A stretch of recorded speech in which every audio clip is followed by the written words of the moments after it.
Nifty की daily news में आपका बहुत बहुत स्वागत है। फाइनली मार्केट ने एक ऐसा मूव दिया है जिसके बारे में लोग सच में हक्के बक्के हैं। उसका पहला कारण मैं आपको बताता हूँ। लगभग 24 तारीख से मार्केट लगातार एक ऊपर की तरफ मूव दिया जा रहा है, गैप अप खुलता जा रहा है। हमने इससे पहले भी कहा था कि मार्केट कभी भी किसी भी वक्त एक नया मोड़ ले सकता है, मार्केट नीचे की तरफ आ सकता है, करेक्शन मोड में आ सकता है। ज़्यादातर लोगों को उम्मीद शुक्रवार को ज़्यादा थी कि मार्केट शायद यहीं से नीचे की तरफ आए, क्योंकि शुक्रवार का जो मार्केट होता है वो ज़्यादातर वोलाटाइल होता है, एक तरफा होता है, कभी कभी दोनों तरफा होता है, ज़्यादातर एक तरफा होता है। लेकिन इस बार के शुक्रवार ने सबको थोड़ा सा निराश करते हुए मार्केट में एक कन्फ्यूजन क्रिएट किया है। पहले समझते हैं कि मार्केट गुरुवार से पहले कैसा था और शुक्रवार को कन्फ्यूजन कैसे क्रिएट हुआ। शुक्रवार से पहले मार्केट को अगर आप देखते हैं तो 24 तारीख से लगभग मार्केट सीधा सीधा ऊपर गया है लगातार। इन 24 तारीख के बाद से लेके 29 और 30 तारीख का अगर आप मार्केट देखते हैं तो आपको ये समझ में आता है कि मार्केट लगभग सीधा एक लाइन में, या यूँ कहे तो चैनल के अंदर बंद था और मार्केट लगातार इसी के ऊपर काम करता रहा। अब यहीं पे लोगों को ज़्यादा उम्मीद थी कि अगर इस चैनल के अंदर मार्केट शुक्रवार को खुलता है, संभावनाएं ज़्यादा होगी कि मार्केट या तो ऊपर निकल जाएगा और उससे ज़्यादा होगा कि मार्केट नीचे चला आएगा। ऐसा ज़्यादातर विचार बने हुए थे। लेकिन हुआ ये कि गुरुवार को मार्केट का ये जो एक रेजिस्टेंस बना था, अनफॉर्चुनेटली मार्केट यहीं पे गैप अप खुला। गैप अप जैसे ही खुलता है तो मार्केट को पता चलता है कि मार्केट एक्चुअल में एक रेजिस्टेंस के ऊपर खुला, जो बाय डिफ़ॉल्ट तुरंत सपोर्ट बन गया।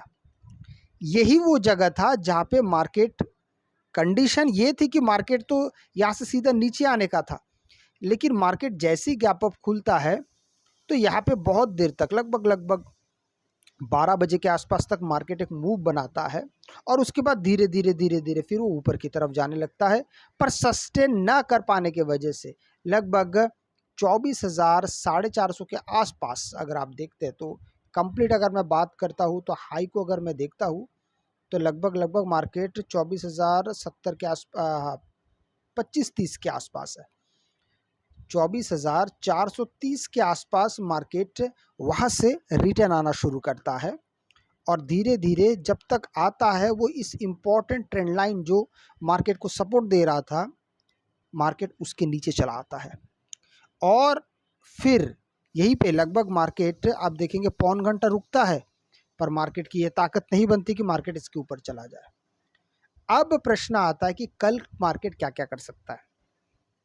यहाँ पे थोड़ा सा आप चीज़ों को आपको समझना पड़ेगा।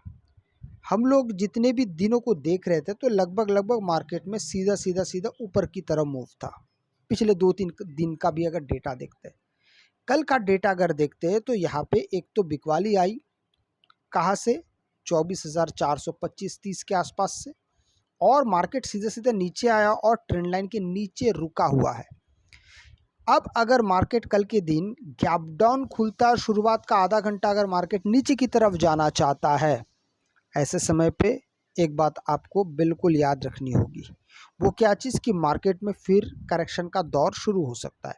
यहीं पे आपको काफ़ी संभल के अपने कदमों को बढ़ाना है। कई बार होता है ऐसे समय पे लोग बहुत ज़्यादा जोश में आते हैं, उनको लगता है कि मार्केट या तो बहुत फास्ट ऊपर चला जाएगा, फास्ट नीचे चला जाएगा, आप यहाँ से पकड़ लो, वहाँ से पकड़ लो। तो कन्फ्यूजन क्रिएट होने के साथ साथ मूव्स भी बहुत जल्दी आने शुरू होते हैं, तो यहाँ पे स्टॉप लॉस बहुत जल्दी हिट हो जाता है, क्योंकि ज़्यादातर लोग मार्केट खुलते ही एंटर करना चाहते हैं अपने सेटअप का इंतज़ार बिना किए। और ऐसे सिचुएशन पे मार्केट ज़्यादा वोलाटाइल होता है, याद रखिएगा। या तो सोमवार को होगा या तो मंगलवार को, 2 दिन में से एक दिन मार्केट अच्छा खासा वोलाटाइल हो जाता है, लेकिन कंडीशन अप्लाइड रहेगा। अगर मार्केट पूरे इस रीजन के अंदर खुलता है तो ही ऐसा होता है, तो धीरे मार्केट अपना काम करने लगता है। अच्छा, अगर यहाँ से नीचे आता है तो याद रखिएगा मार्केट का जो ये लेवल है ना 24,200, ये बड़ा इंपॉर्टेंट लेवल है, क्योंकि 29 तारीख को मार्केट यहीं से एक अच्छा खासा टेम्पो के साथ, एक वोलेटिलिटी के साथ, एक वेलोसिटी के साथ मार्केट ऊपर गया है। इसलिए मार्केट का पहला स्टेशन अगर तेज़ी से गिरता है तो एक तो इसी के 250 के पास रुकेगा या फिर सीधा 200 के पास आके ही रुकेगा। अगर आपको वीडियो अच्छा लगे तो लाइक शेयर सब्सक्राइब जरूर कीजिएगा। आपसे मैं अगले वीडियो में मिलता हूं, तब तक के लिए जय हिंद।